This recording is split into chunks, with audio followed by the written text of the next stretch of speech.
Selamat malam Jessica, perkenalkan nama saya Igri Nanda Arsana dengan NIM 424300011. Jadi di sini saya akan menjelaskan algoritma Dijkstra dan Bellman-Ford. Oke, jadi Dijkstra digunakan untuk menemukan jalur terpendek dari satu titik ke semua titik lain dalam sebuah graf berbobot non negatif. Dijkstra menggunakan pendekatan greedy dan struktur data priority queue atau heap untuk mempercepat pencarian jalur terpendek. Dijkstra ini mirip seperti algoritma BFS, tetapi mempertimbangkan bobot atau berbeda dengan BFS yang hanya menghitungkan jumlah angka. Jadi di sini sudah ada sintaksnya, sudah ada code-nya. Jadi kita mulai dengan import heap. Lalu jadi kita di sini menggunakan priority queue atau heap. Nah, heap key ini digunakan untuk selalu memilih node dengan jarak terpendek lebih dulu atau prinsip greedy. Ini membuat algoritma lebih cepat dibandingkan metode brute force.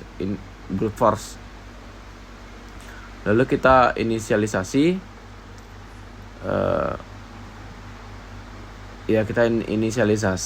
dan kita loop sampai priority queue kosong. Lalu kita ambil node-nya dengan jarak terkecil. Nah, jika jarak saat ini lebih besar dari jarak yang sudah diketahui, lewati. Lalu kita periksa semua tetangga dari current node. Lalu kita hitung jarak baru ke tetangga. Jika dia lebih kecil, perbarui dan masukkan ke priority queue. Setelah masuk ke priority queue, kita return hasil jarak terpendek. Jadi di sini saya sudah ada contoh graf berbobot positif. Langsung kita run saja.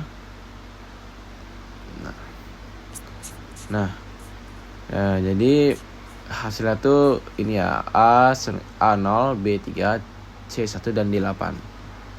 Ini A0 karena titik awalnya 0. Lalu kita mulai dari A, tetangga B dan C diperiksa. Ternyata C itu lebih dekat 1, jadi diproses dulu.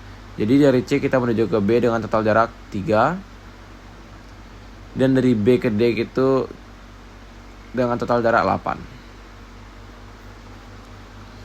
Kita lanjut sekarang menjelaskan Bellman-Ford. Jadi saya akan comment dulu. Oke, kita lanjut yang kedua, itu ada Bellman-Ford. Jadi Bellman-Ford itu digunakan untuk menemukan jalur terpendek dari satu titik ke semua titik lain, termasuk dalam graf dengan bobot negatif. Bellman-Ford menggunakan metode relaksasi yang dilakukan sebanyak V satu kali. V itu jumlah simpul. Dan Bellman-Ford bisa mendeteksi siklus negatif, berbeda dengan Dijkstra yang tidak bisa. Oke, jadi awal kita melakukan inisialisasi jarak ke semua node menjadi tak hingga. Lalu kita distance start sama dengan 0, artinya jarak ke diri sendiri sama dengan 0. Lalu kita relaksasi semua edge sebanyak jumlah node satu kali. Dan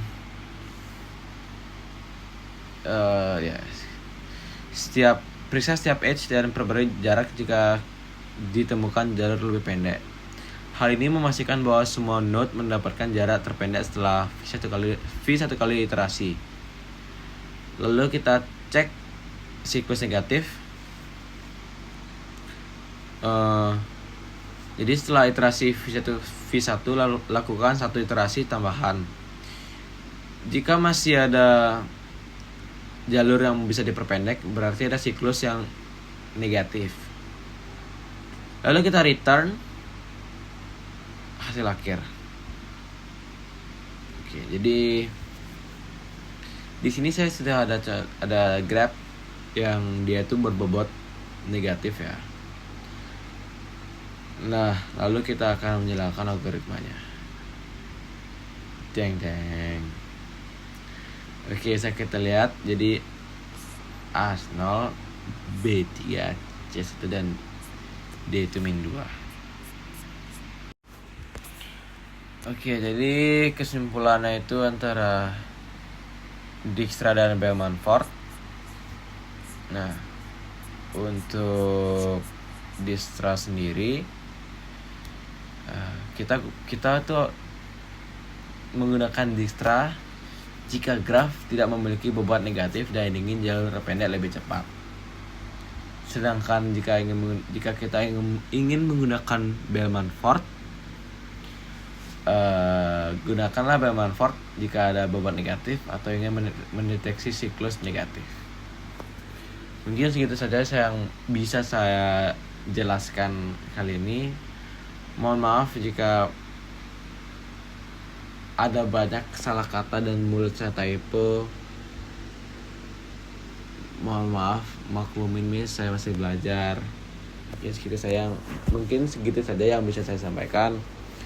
Terima kasih karena sudah menonton Miss. Semoga hari-harinya menyenangkan. Terima kasih.